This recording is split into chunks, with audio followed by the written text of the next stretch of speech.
श्री सीतारामचंद्राभ्यां नमः। महर्षि वाल्मीकि प्रणीत श्रीमद् वाल्मीकि रामायण बालकांडे तृतीय सर्ग। वाल्मीकि मुनि द्वारा रामायण काव्य में निबद्ध विषयों का संक्षेप से उल्लेख। श्रुत्वा वस्तु समग्रम तदम आर्थ सहितम हितम व्यक्तवेश्यते भूयो यत् वृत्तम तस्य धीमतः। नारद जी के मुख से धर्म, अर्थ एवं काम रूपी फल से युक्त हितकर तथा प्रकट और गुप्त संपूर्ण रामचरित को, जो रामायण महाकाव्य की प्रधान कथा वस्तु था, सुनकर महर्षि वाल्मीकि जी बुद्धिमान श्री राम के उस जीवन व्रत का पुनः भली भांति साक्षात्कार करने के लिए प्रयत्न करने लगे। उपस्पृश्योदकं सम्यग् मुनिः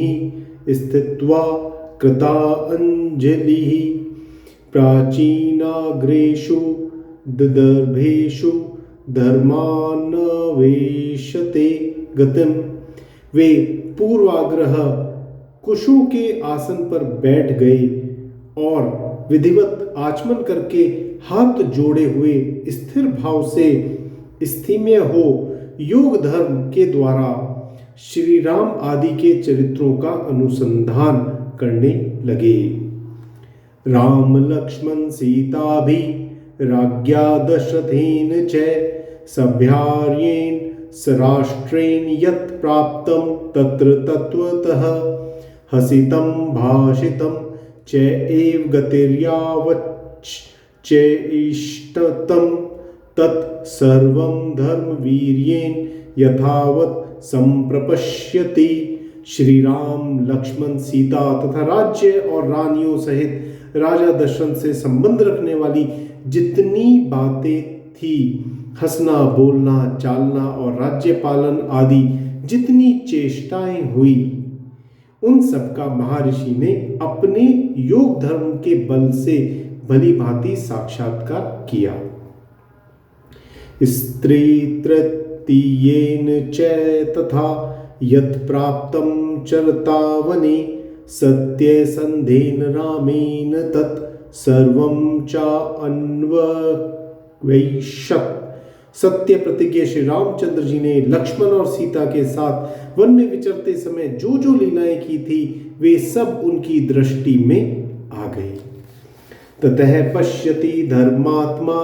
तत्सर्वं योगमास्थितः पुरायत तत्र निवृत्तं पानावाम्लकं यथा।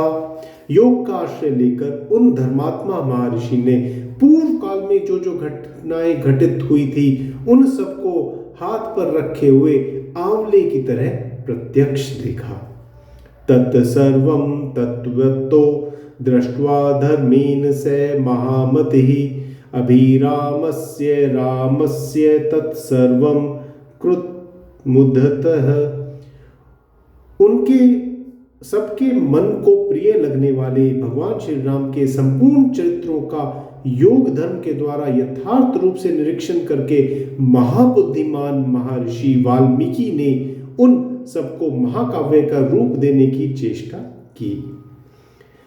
कथा अर्थ गुण संयुक्तम धर्मार्थ गुण विस्तरम समुद्र इव रत्नांगन सर्वश्रुति मनोहरम स यथा कथितं पूर्वं नारदेन महात्मना रघुवंशस्य चरितं चकार भगवान मुनिः। महात्मा नारद जी ने पहले जैसा वर्णन किया था, उसी के कर्म से भगवान वाल्मीकि मुनि ने रघुवंश विभूषण श्री राम के चरित्र विषयक रामायण काव्य का निर्माण किया। जैसे समुद्र सब रत्नों की निधि है, उसी प्रकार यह महाकाव्य गुण, अलंकार एवं धनी आदि रत्नों का भंडार है। इतना ही नहीं, यह संपूर्ण श्रुतियों के सारभूत अर्थ का प्रतिपादक होने के कारण सबके कानों को प्रिय लगने वाला तथा सभी के चित्त को आकृष्ट करने वाला है। यह धर्म, अर्थ, काम, मोक्ष रूपी गुणों से युक्त तथा इनका विस्तार पूर्वक प्रतिपादन एवं दान करने वाला है। जन्म रामस्य सुमद्र वीर्यं सर्वानुकूलतां लोकस्य प्रियतां शांति सौम्यतां सत्यशीलतां। श्री राम के जन्म, उनके महान पराक्रम, उनकी सर्वानुकूलता, लोकप्रियता, क्षमा, सौम्य भाव तथा सत्यशीलता का इस महाकाव्य में महर्षि ने वर्णन किया। नाना चित्रः कथाश्चान्या विश्वामित्र सहायने जानक्यायश्च विवाहं च धनुश्च विभेदनम। विश्वामित्र जी के साथ श्री राम लक्ष्मण के जाने पर जो उनके द्वारा नाना प्रकार की विचित्र लीलाएं तथा अद्भुत बातें घटित हुई, उन सबको इसमें महर्षि ने वर्णन किया। श्री राम द्वारा मिथिला में धनुष के तोड़े जाने तथा जनक नंदिनी सीता और उर्मिला आदि के विवाह का भी इसमें चित्रण किया। राम राम विवादं च गुणान दशरथस्ते तथा तथा अभिषेकं रामस्य कैकेय्या दुष्ट भावतां विधातं च अभिषेकस्य रामस्य च विवासनं राज्ञः शोकं विलापं च परलोकस्य च आश्रयं प्रकृतीनां विषादं च प्रकृतीनां विसर्जनं निषाददीप संवादं सुतोपावर्तनम तथा। श्री राम परशुराम संवाद, दशरथ नंदन श्री राम के गुण, उनके अभिषेक, कैकेयी की दुष्टता, श्री राम के राज्य अभिषेक में विघ्न, उनके वनवास, राजा दशरथ के शोक विलाप और परलोक गमन, प्रजाओं के विषाद तथा साथ जाने वाली प्रजाओं को मार्ग में छोड़ने, निषाद राज गुहू के साथ बात करने तथा सूत सुमंत को अयोध्या लौटाने आदि का भी इसमें उल्लेख किया। इसमें आगे संस्कृत के सभी कई सारे श्लोक एक साथ कहे गए हैं, तो पहले उनको पढ़ते हैं और फिर उनका सबका एक साथ हिंदी में अनुवाद सुनेंगे। गंगायाश्च अपि संतारं भरद्वाजस्य दर्शनं भरद्वाजाभ्यानुज्ञान चित्रकूटस्य दर्शनं वास्तुकर्म निवेशं च भरतागमन तथा प्रसादानं च रामस्य पितुश्च सलिलक्रियां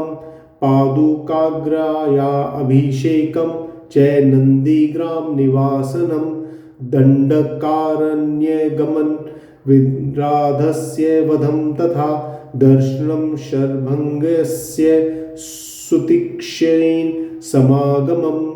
अनुसूयां समाख्यां च अंगरागस्य च अर्पणं दर्शनं चाप्यगस्तस्य धनुषो ग्रहणं तथा शूर्पणख्याश्च संवादं विरूपकर्णं तथा वधं खरतृषस्तुरुत्थानं रावणस्य च मारीचस्य वधं च एव वैदेहहरणं तथा राघवस्य विलापं च गृधाराजनिबर्हणं कबन्धदर्शनं च एव पंपायाश्च अपि दर्शनं शबरीदर्शनं च एव फलमूलाशनं तथा प्रलापं च एव पंपायां हनुमदर्शनं तथा ऋष्यमुखस्य गमनं सुग्रीवेन समागमं प्रत्ययोपादानं संख्यं वाली सुग्रीव विग्रहं वाली प्रथनं च एव सुग्रीव प्रतिपादनं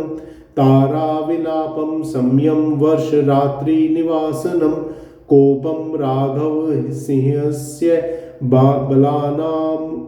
उपसंग्रहं दिशः प्रस्थापनं च एव पृथिव्याश्च निवेदनम् अङ्गुलीयकदानं च ऋष्यस्य बलिदर्शनं प्रवेशनं च एव सम्पातश्चापि दर्शनं पर्वतारोहणं च एव सागरस्य अपि लङ्घनं समुद्रवच्चाना च एव मैनाकस्य च दर्शनं राक्षसीतर्जनं च एव च छायाग्रहस्य दर्शनं सिंहिकायाश्च निधनं लङ्कां दर्शनं रात्रो लङ्काप्रवेशं च एकस्य अपि विचिन्तनम् आपानभूमिगमनवरोधस्य दर्शनं रावणस्य अपि पुष्पकस्य च दर्शनम् अशोकनिवाकायानां सीतायाश्चपि दर्शनम् अभिज्ञानप्रदानं च सीतायाश्चापि भाषं राक्षसीतर्जनं च एव त्रिजटा स्वप्नदर्शनं मणिप्रदानं सीताया वृक्षभङ्गं तथैव च राक्षसी इद्रवं च एव किङ्कराणां निबृहनं ग्रहणं वायुसूनोष च लङ्कादहाभिगर्जनं प्रतिप्लवनमेवथा मधुनामहरणं तथा राघवाश्वासनं च एव मणिनिर्यातनं तथा सङ्गमं च समुद्रेण नलिस्तोश्च बन्धनं प्रतारं च समुद्रस्य रात्रो लङ्कावरोधनं विभीषणेन ससर्गं वधोपाय निवेदनं कुम्भकर्णस्य निधं मेघनाद निबृहणं रावणस्य विनाशं च सीतावाप्तिमपुरे विभीषणाभिषेकं च पुष्पकस्य च दर्शनम् अयोध्याश्च गमनं भरद्वाज समागमं प्रेषणं वायुपुत्रस्य भरतेन समागमं रामाभिषेकाभ्युदयं सर्वसैन्यविसर्जनं स्वराष्ट्रञ्जनं च एव वैदेह्याश्च विसर्जनम् अनागतं च यत्किञ्चित् रामस्य वसुधातले तच्करोत्तरे काव्ये वाल्मीकिर्भगवान् ऋषि। श्री राम आदि का गंगा पार जाना, भरद्वाज मुनि का दर्शन करना, भरद्वाज मुनि की आज्ञा लेकर चित्रकूट जाना और वहां की नैसर्गिक शोभा का अवलोकन करना, चित्रकूट में कुटिया बनाना, उसमें निवास करना, वहां भरत का श्री राम से मिलने के लिए आना, उन्हें अयोध्या लौट चलने के लिए प्रसन्न करना, श्री राम द्वारा पिता का जलांजलि दान, भरत द्वारा अयोध्या के राज सिंहासन पर श्री रामचंद्र जी की श्रेष्ठ पादुओं का अभिषेक एवं स्थापन, नंदीग्राम में भरत का निवास, श्री राम का दंडकारण्य में गमन, उनके द्वारा विराट का वध, शरंग मुनि का दर्शन, सुतीक्षण के साथ समागम, अनुसुईया के साथ सीता देवी की कुछ काल तक स्थिति, उनके द्वारा सीता को अंगराग समर्पण, श्री राम आदि के द्वारा अगस्त्य का दर्शन, उनके दिए हुए वैष्णव धनुष का ग्रहण, शूर्पणखा संवाद, श्री राम की आज्ञा से लक्ष्मण द्वारा उसका विरूपकरण, श्री राम द्वारा खर दूषण और त्रिश्रा का वध, शूर्पणखा के उत्तेजित करने से रावण का श्री राम से बदला लेने के लिए उठना, श्री राम द्वारा मारीच का वध, रावण द्वारा विदेही नंदिनी सीता का हरण, सीता के लिए श्री रघुनाथ जी का विलाप, रावण द्वारा गृहराज जटायु का वध, श्री राम और लक्ष्मण की कबंध से भेंट, उनके द्वारा पंपा सरोवर का अवलोकन, श्री राम का शबरी से मिलना और उसके दिए हुए फल मूल ग्रहण करना, श्री राम का सीता के लिए प्रलाप, पंपा सरोवर के निकट हनुमान जी से भेंट, श्री राम और लक्ष्मण का हनुमान जी के साथ ऋषिमुख पर्वत पर जाना, वहां सुग्रीव के साथ भेंट करना, उन्हें अपने बल का विश्वास दिलाना और उनसे मित्रता स्थापित करना, वाली और सुग्रीव का युद्ध, श्री राम द्वारा वाली का विनाश, सुग्रीव को राज्य समर्पण, अपने पति वाली के लिए तारका का विलाप, शरत काल में सीता जी की खोज कराने के लिए सुग्रीव की प्रतिज्ञा, श्री राम का बरसात के दिनों में माल्यवान पर्वत के प्रस्वन नामक शिखर पर निवास, रघुकुल से ही श्री राम का सुग्रीव के प्रति क्रोध प्रदर्शन, सुग्रीव द्वारा सीता की खोज के लिए वानर सेना का संग्रह, सुग्रीव का संपूर्ण दिशाओं में वानरों को भेजना और उन्हें पृथ्वी के द्वीप, समुद्र आदि विभागों का परिचय देना, श्री राम का सीता के विश्वास के लिए हनुमान जी को अपनी अंगूठी देना, वानरों का ऋषबल का दर्शन, उनका प्रयोपवेशन, संपाति से उनकी भेंट और बातचीत, समुद्र लंघन के लिए हनुमान जी का महेंद्र पर्वत चढ़ना, समुद्र को लागना, समुद्र के कहने से ऊपर उठे हुए मैनाक का दर्शन करना, इनको राक्षसी का डांटना, हनुमान द्वारा छाया ग्रहणी सिंहिका का दर्शन एवं निधन, लंका के आधारभूत पर्वत का दर्शन, रात्रि के समय लंका में प्रवेश, अकेला होने के कारण अपने कर्तव्य का विचार करना, रावण के मदपान स्थान में जाना, उसके अंतःपुरी की स्त्रियों को देखना, हनुमान जी का रावण को देखना, पुष्पक विमान का निरीक्षण करना, अशोक वाटिका में जाना और सीता जी के दर्शन करना, पहचान के लिए सीता जी को अंगूठी देना और उनसे बातचीत करना, राक्षसियों द्वारा सीता को डांट फटकार, त्रिजटा को श्री राम के लिए शुभ सूचक स्वप्न का दर्शन, सीता का हनुमान जी को चूड़ामणि प्रदान करना, हनुमान जी का अशोक वाटिका के वृक्षों को तोड़ना, राक्षसियों को भगाना, रावण के सेवकों का हनुमान जी के द्वारा संहार, वायु नंदन हनुमान का बंदी होकर रावण की सभा में जाना, उनके द्वारा गर्जन और लंका दहा, फिर लौटती बार समुद्र को लांघना, वानरों का मधुवन में आकर मधुपान करना, हनुमान जी का श्री रामचंद्र जी को आश्वासन देना और सीता जी की दी हुई चूड़ामणि समर्पित करना, सेना सहित सुग्रीव के साथ श्री राम की लंका यात्रा के समय समुद्र से भेंट, नल का समुद्र पर सेतु बांधना, उसी सेतु के द्वारा वानर सेना का समुद्र पार जाना, रात को वानरों का लंका पर चारों ओर से घेरा डालना, विभीषण के साथ श्री राम का मैत्री संबंध होना, विभीषण का श्री राम को